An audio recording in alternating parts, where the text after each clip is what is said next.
if I'm the University of Michigan football, this is kind of what I want, right? I think the way to look at this is Sherrone Moore, Donovan Edwards, none of those folks are shying away from the task of repeating as defending national champions. Like, they said so much at the Big Ten media days when Sherrone Moore was asked about it. It's like, look, your goal at Michigan should be to win it all every single year, regardless of who the head coach is and what the program is made up of, given that you recruited well, given that you're coached well.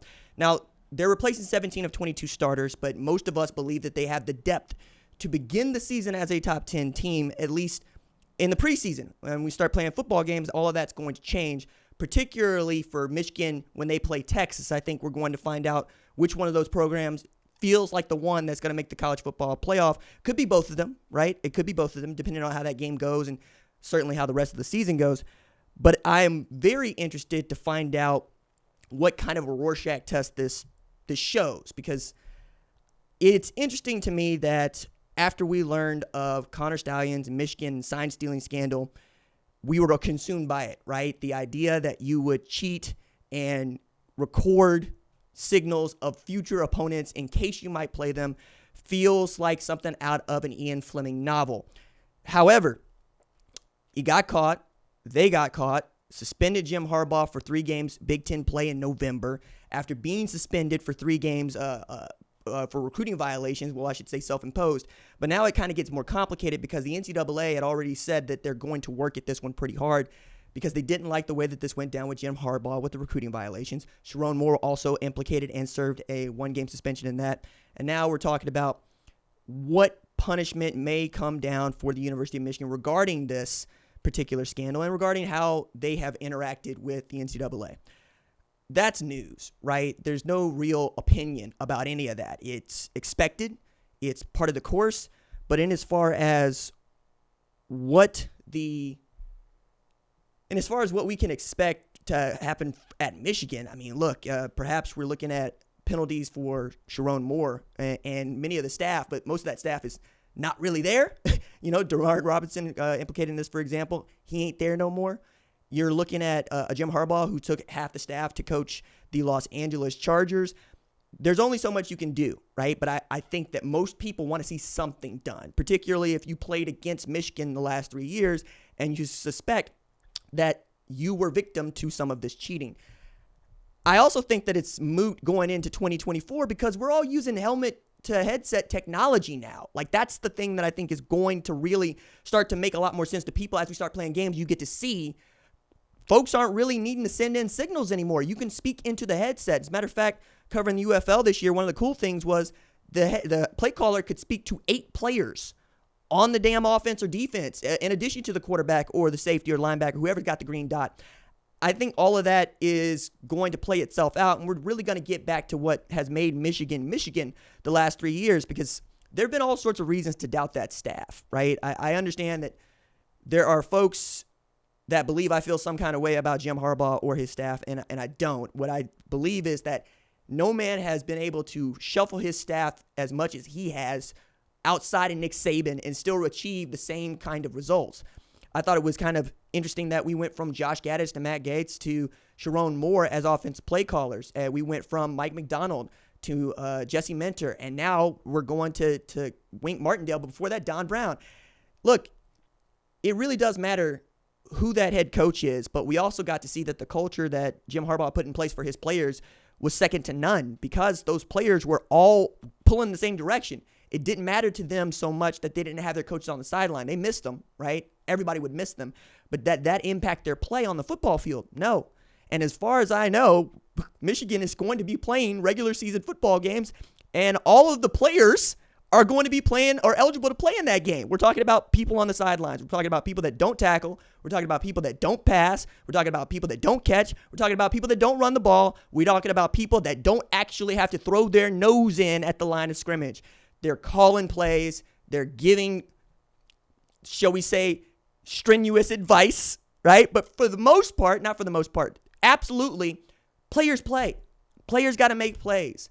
Last 3 years, they've had players who make plays. Blake Corum, Hassan Haskins, J.J. McCarthy, even Cade McNamara, Colston Loveland. I can keep going down the line here. Mason Graham, Kenneth Grant, Rod Moore, Mike Sandra still. They got guys, right? Junior Colson. That's the point to take on this if you are a Michigan fan or really if you're a Big Ten fan. You're not playing against Sherrone Moore. You're not playing against Michigan's coaching staff. You're playing against those football players on the field. You're playing against the guy that's wearing 7 in the backfield, 7.5 yard deep, looking to make a name for himself and get drafted. Well, Donovan Edwards has made a name for himself. Looking to get drafted in the first round with a stellar performance this season, because that's the thing I want to see most from Donovan Edwards in 2024. I want to see production. I didn't see a whole lot of production in the regular season. I saw production in the postseason, but that's where that guy shines. Once you get to Ohio State, you're going to get the best version of Donovan Edwards there is to get. I want to see him do that for the entire season and perhaps end up right there at the Heisman ceremony in December when we're handing out the trophy for the most valuable player in our sport. He's got that sort of talent. I want to see Alex Orji step up and be the guy that his talent says that he can be, the same way that we saw it with J.J. McCarthy. In winning time, J.J. McCarthy showed up. Full stop. J.J. McCarthy knew who he was in winning time. I want to see that from Alex Orji.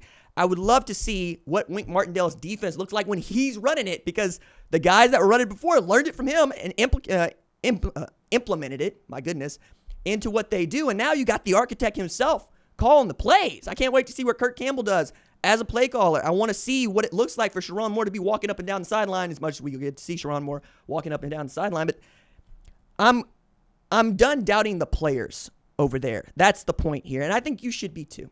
No matter what news comes out of this, and it will be news and it will have an effect and we will talk about it because that's what we do in the sport.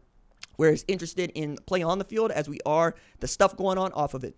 And if you are a Buckeye fan, for instance, you feel some kind of way about whatever punishment may or may not come down in the University of Michigan, because you are always going to feel that kind of way about whatever's going to happen in Michigan. The one thing I can be sure of is that the Buckeye fans are going to feel this way full-time about Michigan.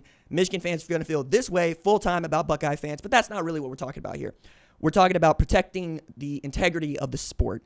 It's one of the reasons why gambling is kind of difficult to wrap our arms around, because it seems to be the kind of thing that has led to some bad decisions being made. For the sake of competition and integrity, we have to really police it hard. The same thing is true of sign stealing, the way that Connor Stallions was doing it. I don't think it's going to help anymore that there's a untold documentary or Alan Connor Stallions coming out on Netflix. It's going to blow this thing up even more.